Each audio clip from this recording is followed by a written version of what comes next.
Hi everyone, thanks for tuning into this week's Matter Loading session. As always, I'm Kyle. I'm Nina. Today we start with COVID-19 updates. And I think the most important one to note of is that we're back to ECQ this month, this week, This month, they call it the August ECQ. And the thing is, this is probably the most important update, but it's also the one that I have least concrete knowledge about. Yeah, I don't know what's going on, with all the numbers and letters. Well, not numbers, but letters that they just combine, like MECQ, ECQ. Like, what do those even mean these GCQ days? with heightened restrictions, Yeah, stuff like that. yeah. That So was the trial period, right? From August 1 to 5, it was like GCQ with heightened restrictions, whatever that meant. Yeah, I was talking to Clarice the other day, and she was like, I really don't understand the rules with regard to hatid sundo because there are apparently confusing rules about drivers who are not authorized to go out of their houses. They call them authorized persons outside of residence, or APOR. APOR? But anyway, last August 4, if you are not authorized to leave your house, you cannot fetch or drop off anybody, even if the person that you're fetching or dropping off is authorized to leave. So basically, bawal ang hatid sundo. So of course, a lot of people got annoyed because people who are authorized to go out, not they do not necessarily always have the ability to do it on their own. And in reality, a lot of people really do have a hatid sundo set up within their family. And the fact that you have public transportation that is only working at half capacity right now, it didn't really help either. So because of that outrage, the next day, August 5, it seems that the PNP sort of just backtracked and are allowing hatid sundo again. All in all, I feel like the main story here is that we have ECQ. But unsurprisingly, it's unhelpful. Unsurprisingly, it's unclear. It also, for me, doesn't help that because we have ECQ, it's very difficult to get vaccinated. Yeah, so vaccine mall drives have been suspended indefinitely. For example, Manila residents flocked to SM San Lazaro to secure COVID-19 vaccines last August 5, a day before the ECQ was gonna take place. After the chaos erupted and there were so many people running towards the mall and flocking outside the mall, the vaccine drive got suspended and was shut down because it was just not safe anymore. And that just kind of proves also that, I guess as a side note, vaccine hesitancy isn't our main opponent anymore. It's the lack of vaccines and the lack of proper systems to actually get them out there. Yeah, so I feel like it's distribution, isn't it? Yeah, more distribution, more the systems of our government. There's no... I'm from Pasig, and I know Vico's doing their best and trying to be very systematic about it, but I still don't know why the priority is being followed. Like the hierarchy and lettering system, or was it numbering system? Was it letters or numbers? I think, don't they use both? Oh, In the tiering. Yeah, the tier system just isn't working. There are some people that don't want to be vaccinated, just skip them and move on. I feel like we need to prioritize herd immunity. But, that's local news.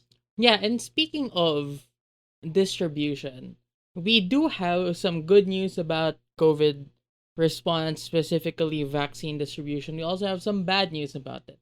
So the good news is 70% of Americans have received at least a single vaccine shot. And it's not a perfect piece of news because it's a good number, but the goal was initially July 4. But still, it's still a great number. It's very commendable that Joe Biden and America in general has gotten so many people vaccinated. But what about bad news? I think here we have to talk about COVAX. Yeah, so what is COVAX? It's an initiative that aimed to get vaccines to all countries at equal rates. I mean, even that statement alone is laughable, like that goal of being able to distribute it at equal rates, whatever I think that it's means. I think it's admirable because there was significant problems before about the fact that the United States was hoarding all the vaccines.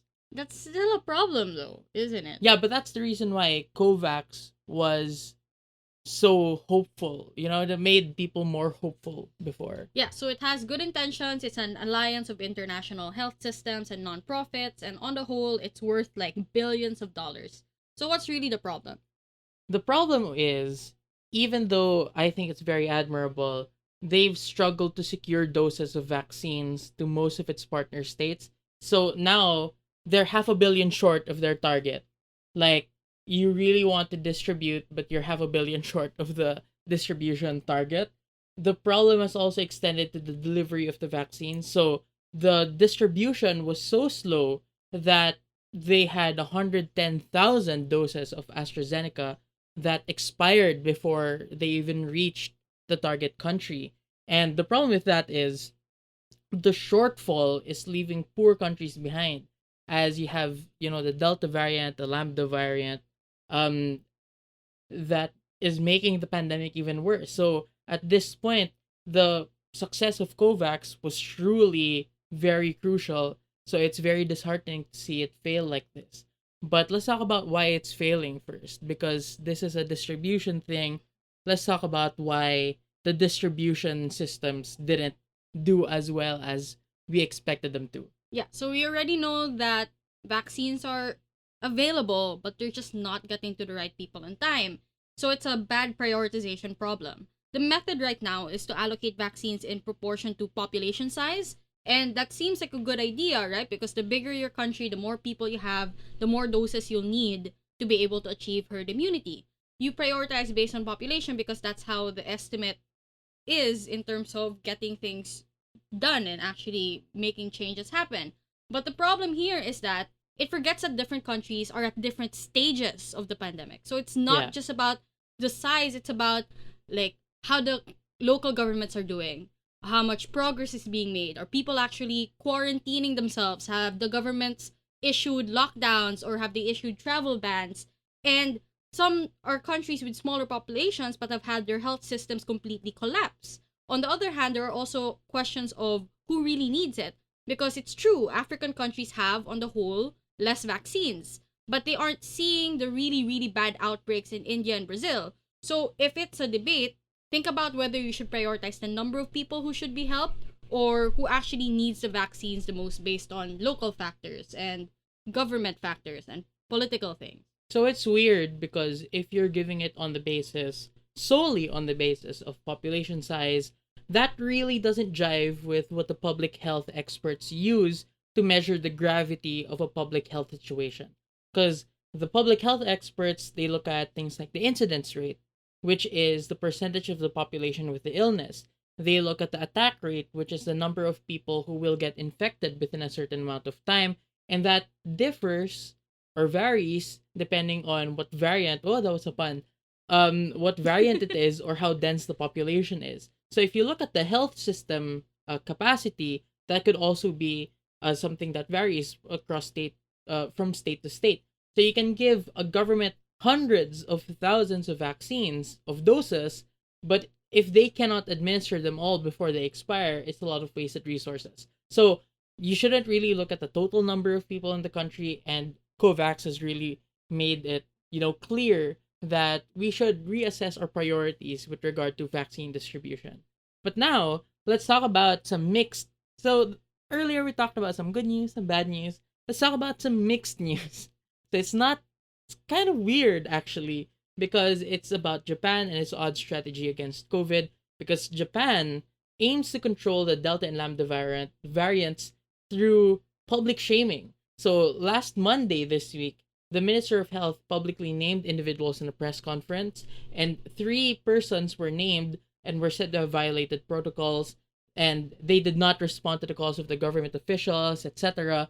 And those individuals came from Hawaii, they came from South Korea.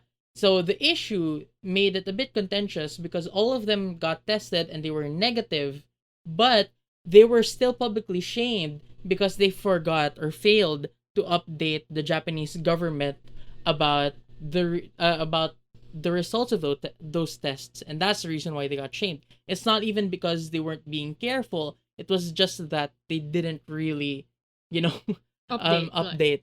Yeah. Yeah, you get that because like you are expecting that people will give you information in a timely manner because you need that information as soon as possible as well. And you see Japan right now having relatively low infection rates. So there was an issue about the Olympics where people were scared that because they're holding the Olympics, you would have an upsurge of cases. But what actually happened was that Japan has had relatively low infection rates despite holding the Olympics. It actually dropped from 10,000 to 8,300. So it may or may not be due to the newly employed tactics, mixed with the fast vaccination rates. I think the conclusion here is just we don't know yet for sure whether it works. But if you're a debater, you can sort of logic your way into seeing one side over the other. Like there's a practical side, like you're getting people to comply with these health protocols because you're publicly named, it's a panopticon, etc. On the other hand, like what is the message that you're sending? What is the principle that you should have as a government right now? Yeah, and I feel like Japan in general has a really big culture of honor and making sure your like identity and dignity is preserved. So I guess the tactic of shaming probably is the most effective in a country like that. It won't work here. Like we shame our public officials and we shame each other all the time, but it doesn't really get anywhere.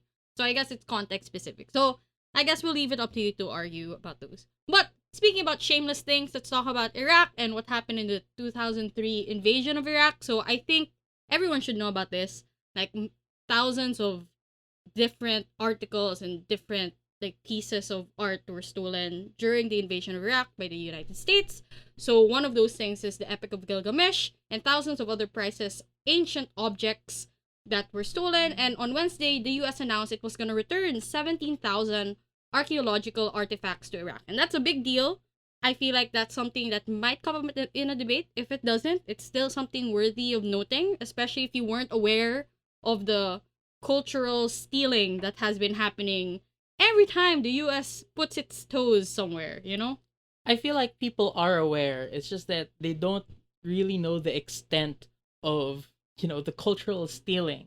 And you do see that in a lot of these cases, the act of returning is often a really good political move. Like if you're trying to repair relations, if you're trying to increase your goodwill in the international community, this kind of action tends to work because the message that you're signaling to me is that you want to move past the bad things that you did before, and this might be a signal that they are now more willing to give reparations for, other things that are related to the invasion of Iraq. What's interesting to me though is that I I see a lot of hot takes that this is something worth celebrating. And in my head it's like this the bare minimum. Like why are you celebrating this? It's like if I stole money from you and then a few years later I return it and they're like, "Oh, Nina's so nice. Returning money she stole in the first place." Like I feel like we should just accept it as what it is. It's a political move. I don't think it's worthy of applause. I think it's worthy of note. Right? It's noting the direction the United States is taking. It's noting that Biden might not be as bad as the previous president, but it's not something we should totally celebrate because I don't want society to start making this a trend. Like we celebrate the bare minimums that come from different countries that have industrialized and colonized others. And more than that, I was also thinking like, well, they invaded us, but at least they returned Our stuff. our artifacts. Yeah. So now let's talk about some local news again. Earlier we talked about the ECQ.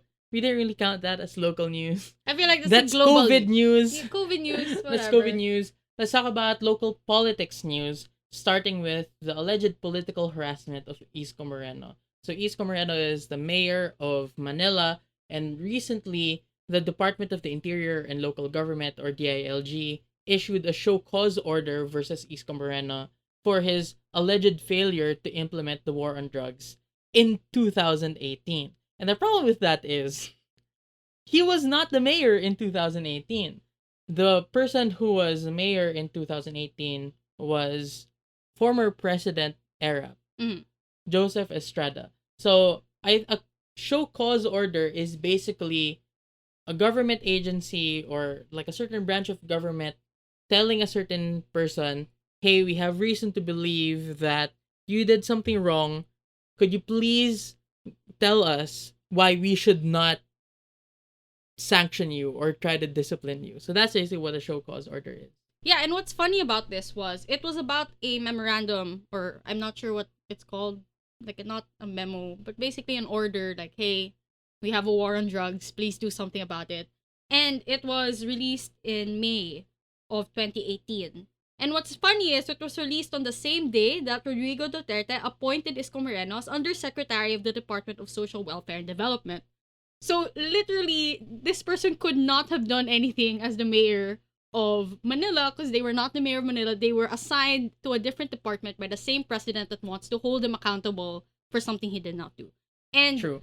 Isko, being a sport about it, tweeted about it. You know, they literally retweeted a post from Phil Star, I think, that said that Isko Moreno wasn't the mayor back in 2018, and then he quote tweeted it saying, "Hey hey hey hey hey." That was it, and I was like, wow, what a power move. I'm not a fan of Isko Moreno, but I can see they're taking a lot of these political attacks with stride, and they also kind of alluded to something by quote tweeting another article and saying, wow, galing ha, sunod-sunod na, hashtag alam na this.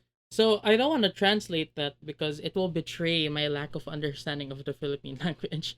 But according to Philstar, their source said that it has a little bit of political harassment that's involved in it, or potentially some sabotage.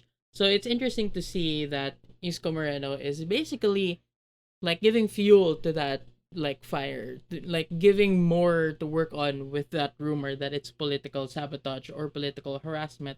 But anyway, a lot of people speculate that this is due to the threat that Isko Moreno poses to next year's elections, and a lot can be analyzed about this. I think last week we talked about this briefly, but the show cause order was taken back just this morning with the DILG admitting that it had made a mistake and that the call order was for the previous mayor, Arab. But anyway, let's talk about political harassment. I just mentioned like stuff that might affect the elections. Their next story is about the PDP Laban slate. Alright, so this is all speculation, all rumors. Rappler has launched this story and says they have anonymous sources. I read through the entire article. It seems legit, but again, it can change. And it says that PDP Laban is gonna nominate the tandem Senator Bongo and Bongo and Duterte as the Which Duterte? the Rodrigo. The Rodrigo one. I was gonna insult, but I'm like, is that legal? But anyway, so Bongo and Rodrigo Duterte will be the PDP Laban's basically champions. What's the proper term? Candidates. I don't know why I said champions. Nominees, right? For the elections. This is obviously still a rumor, though a lot of people say it's set in stone and it's a done deal already, but we'll only truly know during September 8th, the party's national convention, and the day, they decided to officially announce and launch their candidates. Yeah, and you can look at it as one of two ways. The first one is like, oh, we're basically screwed. But on the other hand, a lot of people tend to be more optimistic with regard to this news because people don't really find Bongo that hot. So like, why did you use that word? Like, he's not that hot politically. I don't think that people trust him to be an independent person, which is what they sort of expect from a president. So even if like, let's say Duterte gave Bongo the go ahead and like the endorsement, people still probably wouldn't vote for Bongo if they do not feel like Bongo could ever be independent. Because the thing about Duterte, the reason why people really resonated with Duterte is he packaged himself as not only a political outsider, but also as a truly independent person who is not beholden to any of these political interests that, you see from oligarchs. And even though he basically disproved that very, very quickly, people still have that image of him. And I don't think that people have the same image with Bongo. I think you're forgetting something though. A reason we should still be afraid. It's the fact that we're not like other countries that elect tandems as tandems. Like in the United States, where if you elect Joe Biden, you get Kamala Harris. Here, you get to vote separately. So what's gonna happen is the fact that Rodrigo Duterte is running. I think there's a big chance they're going to win. So we might not be screwed based on who's gonna be president, but we will be screwed based on who is vice president. Yeah. Although, like, one thing that I find debatable here is why do we have a system where you can only like you can vote for each of them separately and like they don't win as a pair? Because like the vice president is a spare tire, right? Mm. So wouldn't it just make sense for the vice president to have already agreed with the president?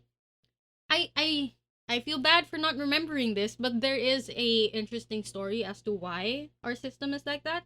It's very politically motivated. It wasn't because of some objective reason. I think there was a time like a certain president wanted someone else to be the vice president, and so they implemented this sort of policy, and it just became our thing. I forget. I will probably make an episode about it in the future. Yeah, But it is an interesting story why we reached this point, and I agree with you. It's not a good system. It doesn't make sense, especially if we look at the context now where Duterte doesn't want to coordinate at all with VP Lenny and actively does things to sabotage their projects. So I get where you're coming from. yeah.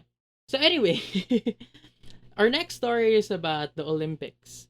We have two updates with the Olympics. The first one is about medals.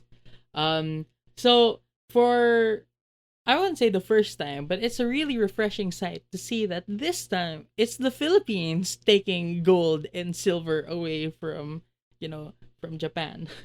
Oops. Is that too That's too real. Too soon? too soon? Not But too anyway, for the Philippines has now secured at least 4 medals from this year's Tokyo Olympics. Gold again for Heidelin Diaz. You have bronze for Yumir Marshall. You have silver for Nesty Petesio, and Carlo Paalam still has a shot at the gold medal match for men's flyweight division in boxing.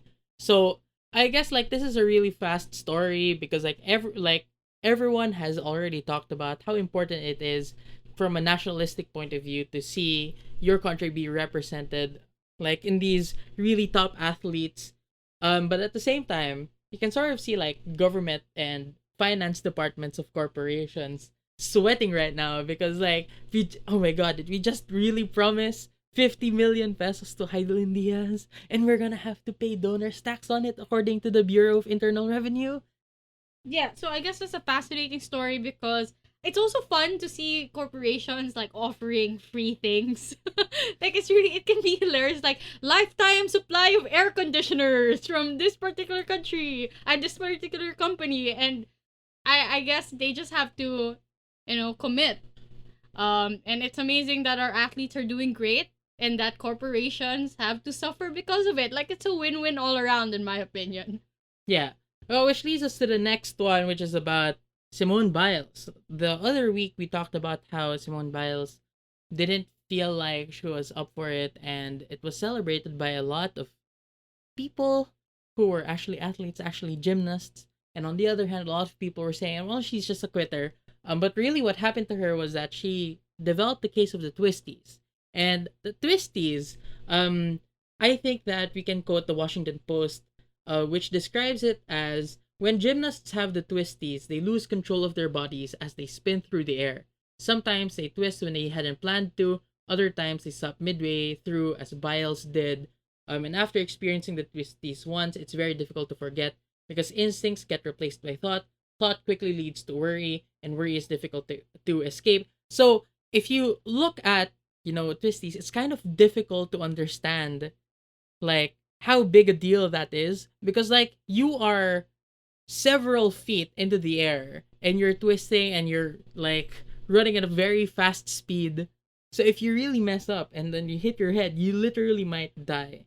And the thing about twisties is it's quite common. It's more common than you would realize, but at the same time, no one really understands why people get the twisties.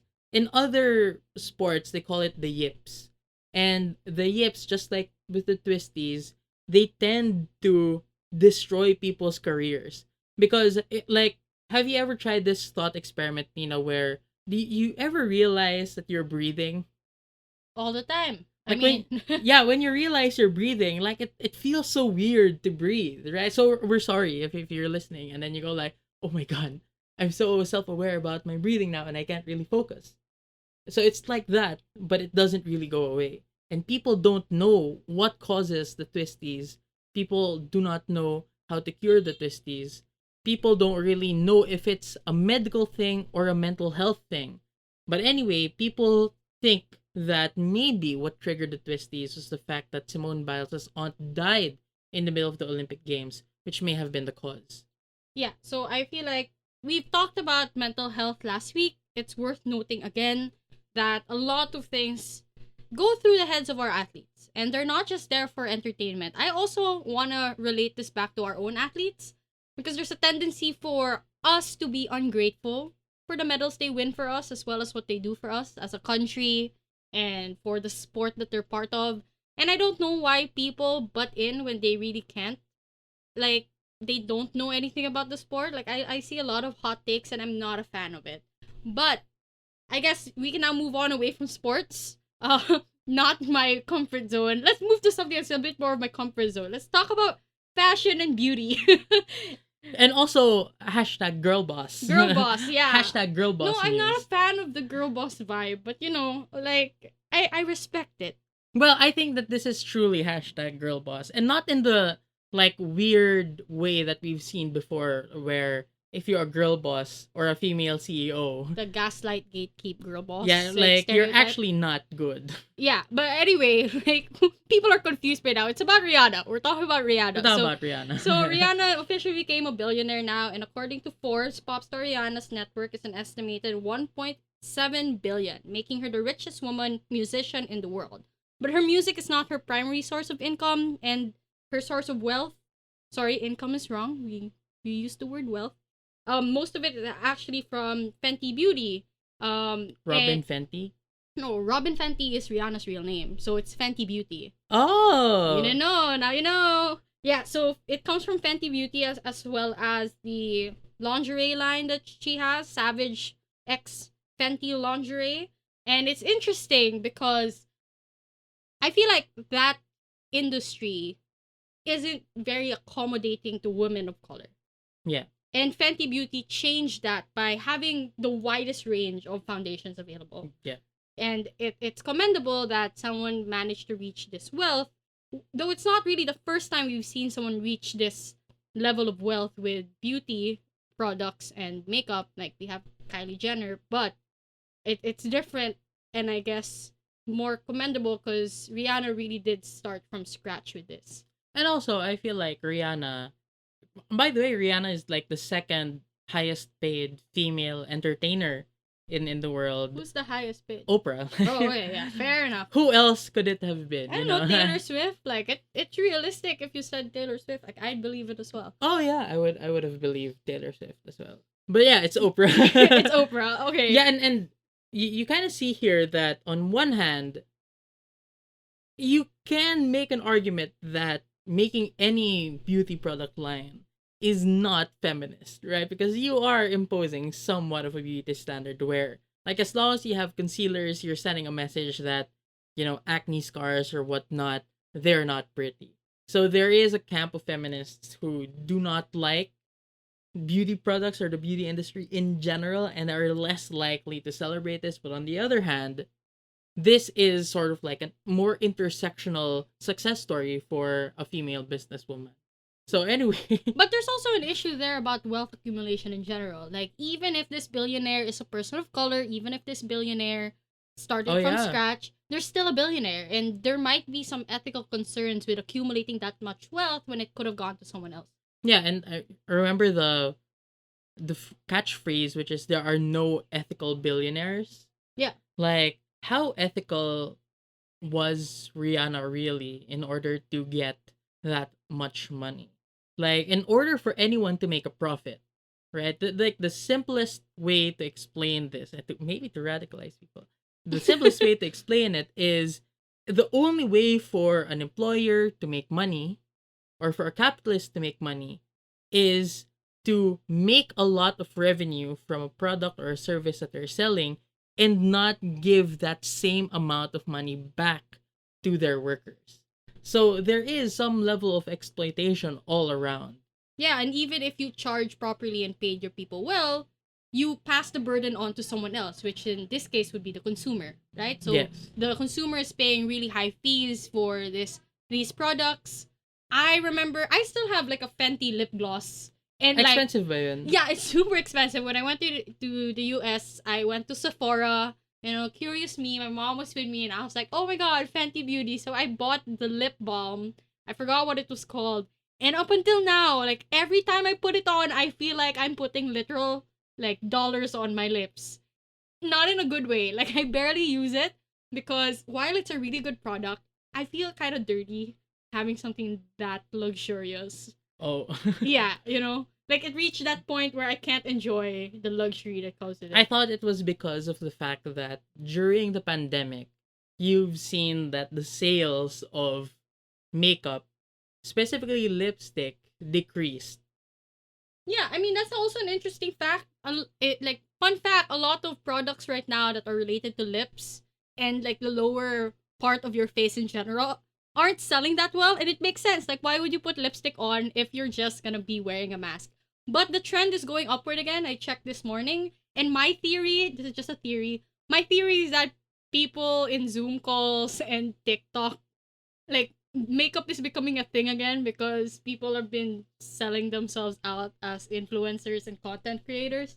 My theory is more that because more and more people are getting vaccinated, people feel less of a need to wear masks in public, which I still feel like They is should. Yeah, dangerous. they should still You wear know, masks. But anyway, back to Rihanna and Fenty Beauty. There's also an issue there, I feel, about feminism. So besides wealth accumulation and luxury in general, like, should we celebrate this as feminists?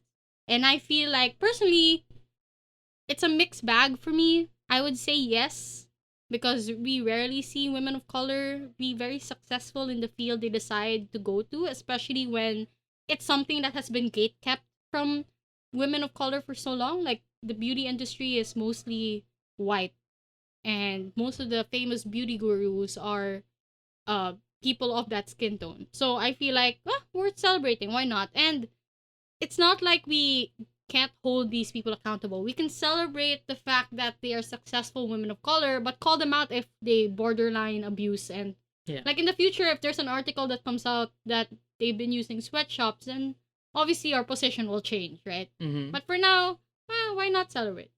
Yeah. So I guess that leads us to our last two stories for this episode.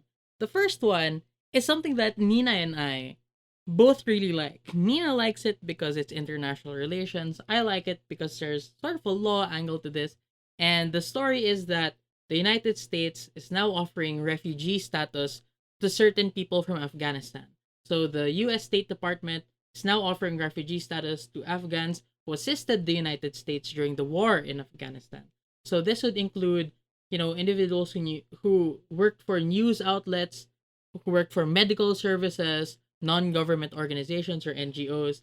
And the reason why they're doing this is, I think you should take this because this is the political aspect of why they're doing this. Yeah, so this is about optics, right? So the US is sending a message, not just to people who enter Afghanistan or from Afghanistan, but to the rest of the world, that they're willing to help you out if you are harmed by your affiliation with the United States. It's sort of sending the message that I got your back. If you're my ally, then we will protect you. We will give you this particular status. And since they can't qualify technically as immigrants, the next best thing the United States could do is legally offer them asylum or refugee status. So I guess this is the part you find interesting.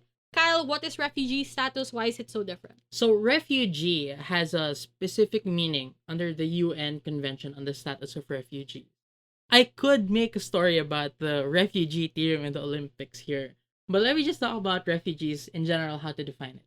So, under that convention, refugees are defined as those who, owing to a well-founded fear of being persecuted for reasons of race, religion, nationality, membership of a particular social group or political opinion, is outside the country of their nationality and is unable to, or owing to such fear, unwilling to avail himself of the protection of the country.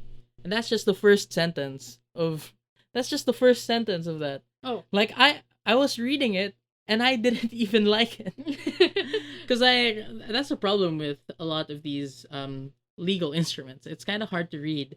But it's basically a legalistic way of saying that if you're outside of your country and you can't or don't want to go back to your home country or your country of nationality because you fear, and this is a well-founded fear, that you will be persecuted on the basis of race, religion, nationality, political opinion, then you can apply for refugee status. So basically, you're gonna go to the embassy of another country and apply for refugee status. So what kind of gets my goat here is that just because you apply doesn't necessarily mean you're automatically a refugee. The fact here is that sometimes people use the terms refugee and asylum seeker interchangeably. So here's the difference. If you're confused by that, here's the difference. If you go to a country and say, hey, I'm a refugee, they don't automatically let you in. There's a process. So if you're seeking protection as a refugee from another country, you're undergoing that process, but it hasn't been granted to you yet. You're an asylum seeker. You're still seeking it. You're not a refugee. You're not technically counted as a refugee yet. But if that protection was later granted, then you're a refugee and you were granted asylum. So, last year we had this issue about Miss Universe. I think Miss Cambodia was declared a refugee as well by making statements against their government. So, like, keep that in mind, not only for this story, but for other issues as well, because every now and then an issue about someone or a group asking for asylum or claiming refugee status comes up. It will help to know, okay, what makes someone a refugee? Do these people fulfill the standards? What is the matter behind it? Thank you, Nina and Cal, for giving me the matter behind it. So, okay, that's my first and impressively matter-loaded argument. Yeah, and I guess one last thing before we move on to the next topic is the question of why are these people fearing for their lives in the first place? Like, what caused the sudden shift that the US is suddenly trying to protect their allies? What are they protecting them from? And if you remember last week's episode or the week before, I think both our episodes had something to do with the Taliban, right? It's also worth noting that there's growing Taliban militias, Chinese presence is growing as well, and there are increasing numbers of Taliban bases in Afghanistan. And the White House is now facing intense pressure when the Afghanistan's president blamed the American troop pullout for worsening the violence within the country. So this is their way of making amends, I guess, or trying to save the optics of the country, of the United States in particular, by offering something in exchange. Like, hey, I pulled out of your country. I'm sorry. I'm causing a mess. I will grant you refugee status. So I guess it's like a reversal. Instead of me being there, just move to the United States and go to us, and that's how we'll help you out. Again, a lot of things can be said about this. I think it's very debatable. Should we celebrate this new protocol, or is this just America's way of like removing accountability from their action? Debatable. Yeah, debatable. Which leads us to the last thing, which is something that like we tweeted about, but we still knew that we had to make it a part of today's episode, which is the issue about Whang and Nas Daily. So unless you have been living under a rock for the past few days, or haven't been on social media, or you haven't been on social media, yeah, that's good actually. Yeah, so don't get sad if you don't know about this. This is why you're listening. So Whang is the last and oldest Mambabatok, which is a tattooist in the traditional But tribe in Kalinga. She has been tattooing headhunters and women of the But tribe, and which is an indigenous people in the region, for almost 90 years. She's 104 years old. She started when she was 15, so she's been doing it for almost 90 years. And to give more context about how important that is, those specific headhunters no longer exist. And because of that, she was awarded, she was nominated and awarded to be a recipient of the National Living Treasures Award. So, let's talk about Nas Daily. So, you might know Nas Daily from his daily 1 minute informational, quote unquote informational. I put quotes there because sometimes it's oversimplification. Where it always ends with, that's 1 minute, see you next, oh, see you tomorrow. Yeah, that's like a big meme. That became a big meme for a while. And for us specifically, Yeah. because like I would exercise for like a minute and we're like, okay, that's 1 minute. See you next week. Yeah, that meme existed before we were even together. Like people would joke about that. That's how old Nas Daily is in the consciousness of some debaters.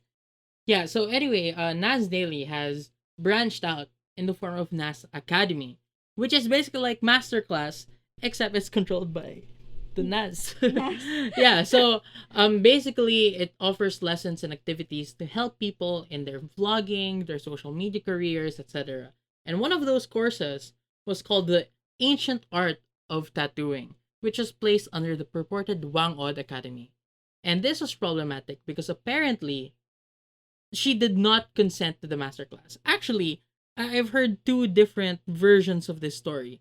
One version of it says that she totally did not consent to the masterclass. Like, she did not consent at all. Mm-hmm. Another version of this story, they actually did talk to an apo of Wang Od. And the apo translated it to Wang Od, and then Wang Od agreed. But apparently, she didn't really truly understand the ramifications of what she agreed to. So either way, it doesn't seem like she truly consented or understood the terms of that agreement. She didn't really consent to it. So what ended up happening was they took some pre-recorded videos, put a translator to play over the audio as if they were translating Apo Wang Od what she was saying, but she really wasn't teaching tattooing. Yeah, so not only did the offer lie, it was something that was not consensual. Like, regardless of what version you heard, like whether it was a mistranslation or an outright no, consent does not exist in either of those contexts. And I feel like that's the most important takeaway from all of this. So I feel like there's also an issue here now. Actually, there are multiple issues. And the first one would be on the aspect of the responsibility of content creators. For one, this is not Nas Daily's first controversy relating to the Philippines. They previously interviewed Manny Pacquiao, which is obviously debatable, especially since it might have been seen as premature campaigning, or at the very least, platforming a homophobe and a misogynist for the sake of hashtag Pinoy pride and Pinoy baiting, right? Another thing is the question of, do content creators and advertisers have a responsibility to always tell the truth about the products they make? So there was stock footage, it was used. They claimed it was a masterclass when really it was just you watching a lecture. So it was misleading the audience, and the audience had to pay 750 pesos for the class using Wang Od's name. And they profited from these videos without her knowledge or consent. And the lie was so obvious, and it was clearly... Wait, no, but if...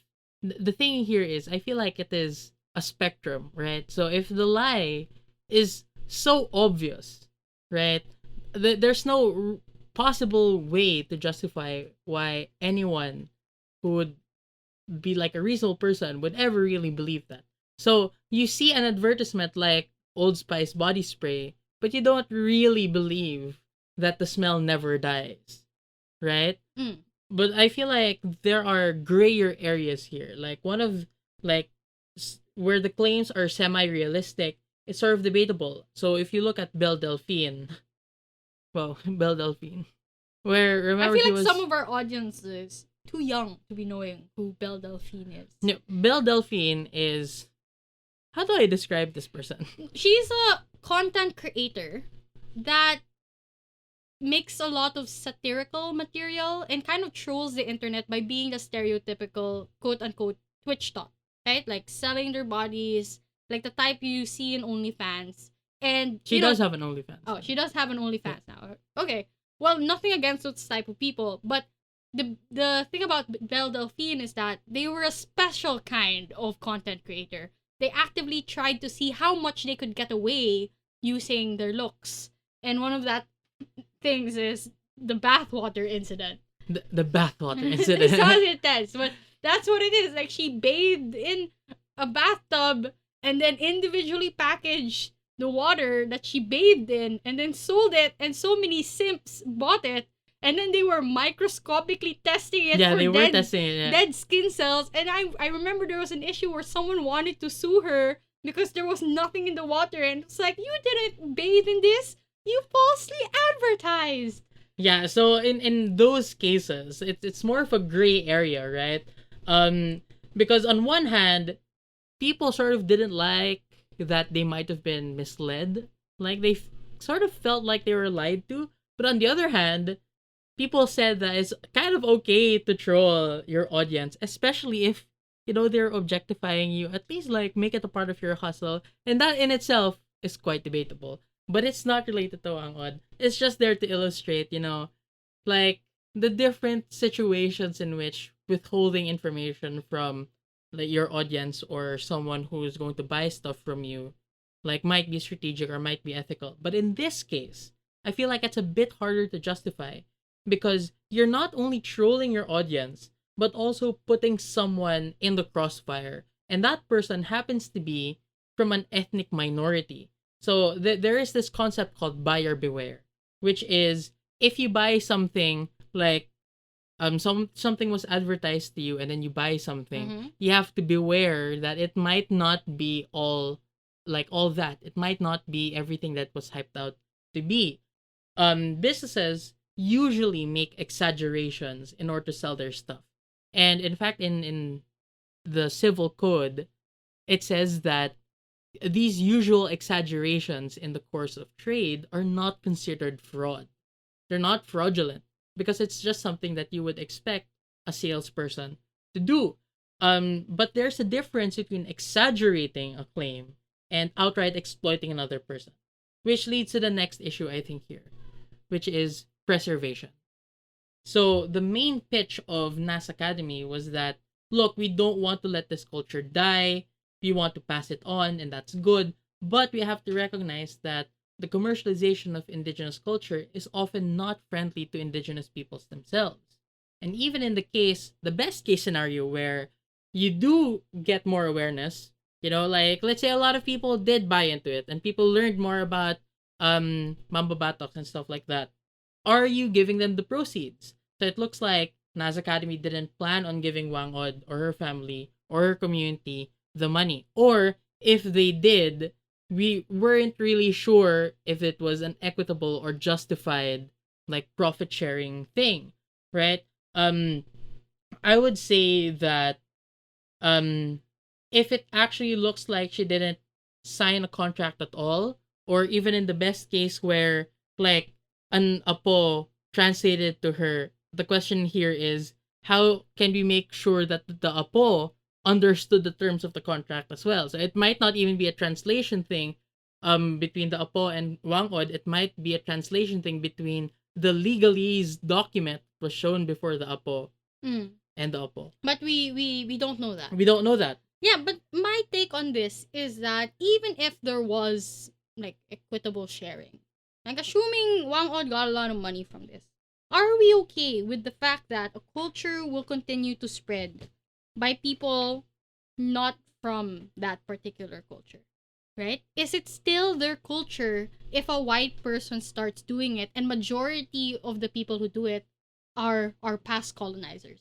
Like, Well, death of fair, the author, but make it cultural. Well, to be fair, Nas Daily is not white. Like, No, they're I'm very not rich, talking they're about very Nas. privileged. I'm not talking about Nas Day. I'm talking about the people buying into the masterclass, which is probably a bunch of white people. Yeah, I guess so. And we are going to talk about Pinoy baiting later. Oh, I'm excited about that. You're excited That's all about me. Yeah, but I feel like what kind of preservation do you really get there? Because in the worst case where Wang Od or her family doesn't get money at all, is this basically just like paying artists an exposure? If this was a YouTube video, I would have like put a link like at To the our top right other to our episode. other episode about paying artists for with exposure. But also, will the culture be able to survive for longer with that exposure? For me, it's also an issue of cultural appreciation. Wow, nabulala.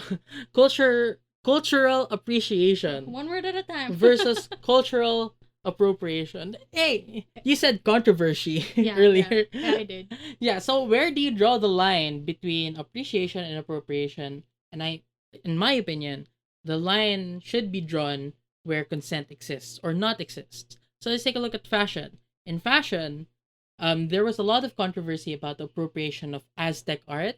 Like, remember the Jeje caps with a lot of those zigzags? Don't call them Jeje caps. That's mean. Yeah, but like that was their reputation. Like a certain kind of person wore this, and it was a bad stereotype and sort of classist, to be honest. But anyway, it was appropriation of a certain aesthetic that you got from Aztec culture. And it became a fashion aesthetic you can find in not only baseball caps but also handbags. And it didn't really respect the roots of the aesthetic or the processes that were traditionally used for that. But on the other hand, you also have some creators that use the indigenous aesthetic, but they do it in a way that includes members of that community, includes a lot of the traditional knowledge and traditional practices, and those kinds of movements, those kinds of companies or businesses, whatever, they tend to get better reception from the community. An example of that is the Kandamo Collective, um, which was started by Vic Pagilat, who is oh wait, no, we haven't announced it. Oh, who is a good friend of ours? Who's a good friend of ours, who's Nina's coach. But anyway, preservation of culture should come with the consent of those to whom the culture belongs. And why is that the case? I think it's because they are the ones who will ultimately benefit or be harmed by these attempts of preservation. They should also be the ones who decide how to go about it and what to benefit from. And actually, I feel like by commercializing, commodifying these designs, a lot of the actual culture might get lost. So the methods, the cultural and spiritual significance could be lost when you put it on a handbag, or when you use like mass production techniques to make the same aesthetic. So you get the aesthetic, but not any of the meaning, not any of the processes, stuff like that. And the thing about art, in my opinion, especially in the context of culture, is that it all tells a story at every stage of production, not just about what you see, but how it was made, the context behind why it was made, how it made people of the time in that culture feel. So, if the indigenous people, if the IP doesn't want to commercialize that art, what could be an alternative for preservation is to pass it on their own terms. So actually, in the case of Whang, the culture is not really going to die yet. In fact, this issue was brought to everyone's attention because of her grandniece, Grace Palikas, who took to social media to say that it was a scam. And Grace said, Grace is actually Whang apprentice, and the culture is being passed down to her. The skill is being passed down to her. So Whang is quote unquote the last mambabatok in the traditional and professional sense. That is to say, she was the last one to have actually used it to tattoo headhunters. But the skill can still be passed on. It's just a matter of who decides how it should be passed on and to whom it should be passed on. So there's a trade-off here because you do not reach as many people with this alternative. But you can assure that there will be more cultural fidelity in the recreations and reproductions. And in my opinion, we shouldn't even be that concerned about passing on a particular culture. If an indigenous community or an indigenous person decides that they don't want to pass on their culture anymore, we should respect that. And this is a age-long debate. I remember debating this, not debating this, but watching high schoolers debate this back when I wasn't debating it.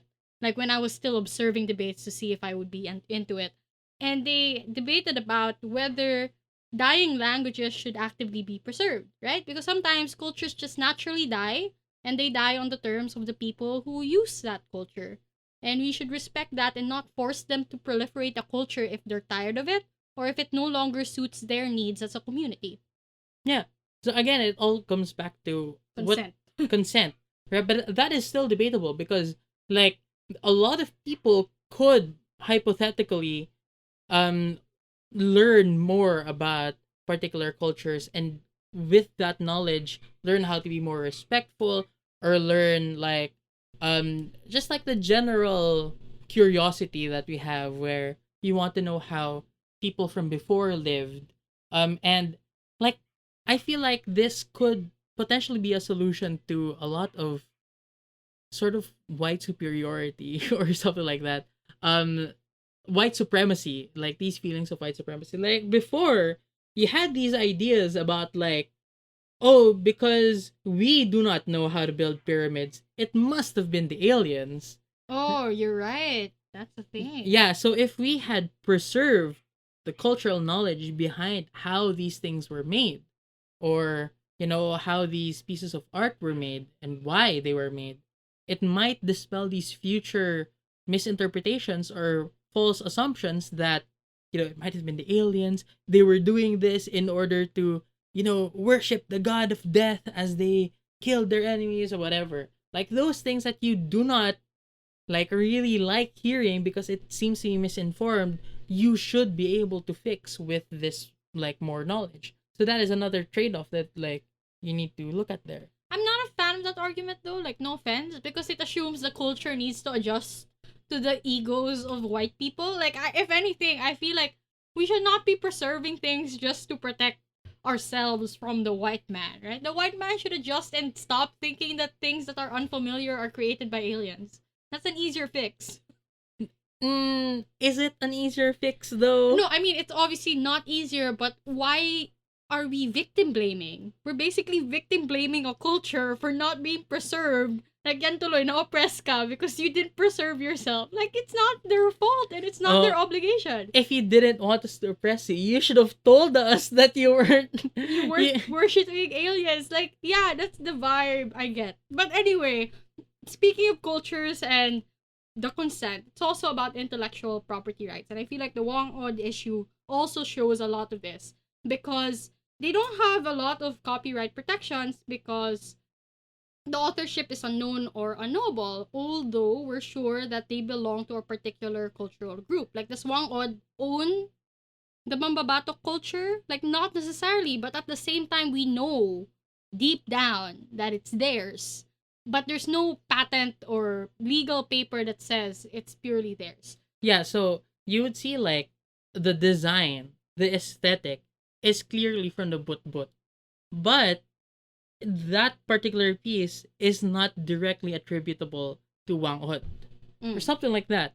Because we have traditional knowledge that is passed down from one generation to the other.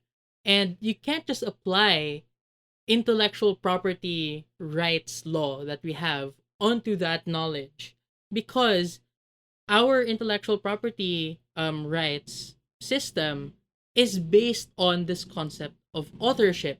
But when things are passed down, you don't really know for sure who is the real author of this thing, although you know that it's a product of this particular culture. So that our intellectual property code, again, the remedies for copyright infringement that are based on authorship is to stop the counterfeiter from producing any more copyright infringement and to compensate the author. But what do you do if it is being stolen, and what is being stolen is for sure part of your culture, but you don't anymore know who has ownership of it? So some people, including a student from UP Law, Rowan Palma, says that we can actually now look to international law because there's a treaty from the 70s called the Berne Copyright Convention. Actually, the amendment law was in the or the protocol was in 1970s. It was originally from the 1880s. Wow. But anyway, it's the Berne Copyright Convention, and in that convention it says that if the author is unknown, but you know for sure that the author was definitely a national of your country, your government should task one of its governmental agencies to defend that copyright on behalf of the unknown author. So in our case, it might be the NCIP, or National Commission on Indigenous Peoples. So in that case, even if you do not know the authors, the state can sue a person who steals from that culture on behalf of the unknown author. And of course, there's the debate here as well. Because why should it be the state, right? Because on one hand, the state does have the most power, the most ability to protect these copyrights. But you can also have a state, and I'm not naming names, Mm-hmm. that do not care at all about the intellectual property rights of indigenous communities. You might have states that try to kill members of indigenous cultural groups just because they might not agree with you. And again, I'm not naming any particular government or, you know, administration that may or may not be currently in power and is now currently killing members of indigenous groups. I'm not naming anyone, but in that worst case, the IP does not have much of an immediate remedy. Yeah. So I feel like that issue is a lot more complicated because in a perfect world, it should be an easy fix. Well, not easy, but it should be like a clear cut way to fix things. Like there should be a direction, there are certain steps. But the Wang Odd issue, I feel like, is still kind of a gray area in terms of what can be legally done. And we're still seeing the story unfold. Like honestly, I'm just waiting for Twitter to update me on the Wang Odd issue. It seems like a lot of news agencies haven't really picked up on it as extensively as the woke warriors of Twitter are doing. So I'm gonna look forward to that. Yeah, also, last na pala to, because I just saw it this morning. Yeah. From our mutual friend from UP Law, they said that since the tattoo designs are shared cultural expressions under the IPRA, or the Indigenous Peoples' Rights Act, the law says that in order for you to use this piece of this use of in order for you to be able to use this piece of cultural expression, you need to get free, prior, and informed consent from the community. Um even if it's not this bad, like the Nas Daily thing, even if they did get it from Wang Od, that still wouldn't be enough under our governing law, which requires consent from the community as a whole. But even arguing that it's not communally owned, we go back to the original question of, did Wang Od really consent to it? Yeah. So I feel like that's it for that one. The last issue I want to talk about is Pinoy baiting. Like what started all of this in the first place? Like what made Nas Daily look at our culture and be like, I want to sell this. I want to make money off this. Yeah, and I feel like it's part of a bigger trend of what is called Pinoy baiting. And sadly, Kyle and I have fallen for this too. It's when foreigners use the Philippine culture as a way to catch people's attention, especially if they're content creators and they want views. Like, I feel Jollibee. like using Jollibee, like, oh, we tried Jollibee for the first time. We try everything in Jollibee's menu. And Kyle and I eat it up like a Jollibee chicken meal because of the fact that hashtag Pinoy Pride. And Nas Daily is no exception. The reason why this trend exists is because, admittedly, Filipinos are so glued to social media and are so hungry for external affirmation From foreigners. from foreigners in particular that we celebrate the slightest mention of our particular culture. Or what was that movie that they shot a single scene here and suddenly it it grossed so well because all the Filipinos wanted to watch it. And it's just so dumb. It was I like don't an remember. action movie that was filmed here. Anyway, It might be like Fast and Furious or something like that. probably not Fast and Furious, but something like that. And it's hilarious to me because it's such an effective strategy. And it's also sad though because our culture is being used as props. Yet we don't seem to appreciate people who use it genuinely. Like there are so many content creators that are actually Filipino that actually do the same things like eat Jollibee on the daily, but we don't care unless they're white or unless they're foreign, right? I mean, Nas Daily isn't white technically, but they're part of the bigger problem. And I feel like it's also the fault of Filipinos for being so easily baited. Like, you could say that. But of course, that's victim blaming. And there's really just a culture that exists here in the Philippines of being amazed when we get represented. There's a culture of Pinoy pride. Like every time there's an American Idol contestant that is 1/4 Filipino, suddenly everyone has to vote for them. If you're Phil Ab, you have an obligation to be on your phone and vote for them. And it's hilarious to me. But it leads to problems like this. Yeah, and I think that it became even a bigger deal because of Luis de Guzman Mabulo, who wrote this really long post that quote unquote exposed Nas Daily because she was I think she founded something called the Cacao Project, which is something different, but it's apparently a social like initiative. Social enterprise. As a social enterprise. Yeah, that's the what they term. call themselves. Yeah. Yeah. But anyway, let me just quote it. When he went there, he apparently imitated and mocked the local accent and language, vocalizing Tagalog-sounding syllabic phrases, saying it sounded stupid. He repeatedly said that the people of their hometown was poor. Farmers are so poor. Why are Filipinos so poor? He said, no one wants to hear about farmers or farms. It's not clickable or viewable content. He didn't care about making change or shedding light on real issues. He only wanted content. A good, easy story to tell that would get him more Filipino viewers. He even joked at the start of the day that all he needed was to put Philippines in the title and he'd rack in millions of views. And the comments would come flooding with brainless Pinoy pride comments. And apparently, like, this is terrifying to read, but this person is not, you know, They're not a saint themselves. they're not a saint themselves because they're basically just a haciendera. But I still think that it's valid for her to call out Nas Daily for preying on basically colonial mentality that came about because we were victimized for hundreds of years by our colonial masters telling us that you should always strive for our attention, our very white, very rich attention, because we're better than you. And the only way for you to make it anywhere in that society is for you to be noticed and for you to be acknowledged by a foreigner. So That's sad. that is extremely sad, right? But like, I feel like it's internalized colonialism. Like it's embedded in us, and even I can't shake that away. When I see someone react to a Filipino thing, I tend to click on it. Except that stupid video that went to my timeline one day, like hearing the Philippine anthem for the first time. That's hilarious because I feel like that's really like scraping the barrel. Like they were that desperate that they were gonna react to our national anthem and hope that Pinoys would click on it. But again, it racked in millions of views, just like Nas predicted. Yeah. I don't know how to end this episode. I don't know how to end it. I don't like, want to end it on a sad note, right?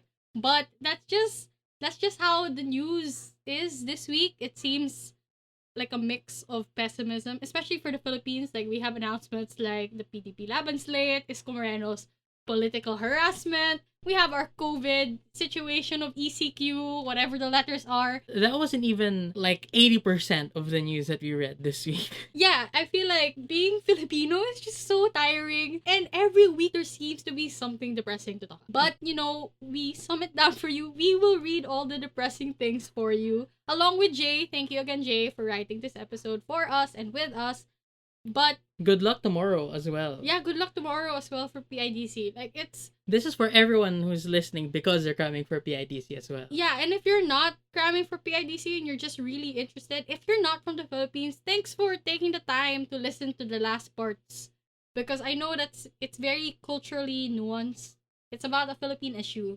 But I still feel like it talks about a broader problem of cultural appropriation. That's it for this episode. It was quite lengthy, but just truly a lot happened this week. Very important rounds are coming up tomorrow and the next day. But most importantly, we'd like to thank you for, making us a part of your weekly matter loading routine. That's it for this episode. We'll see you next week. Bye.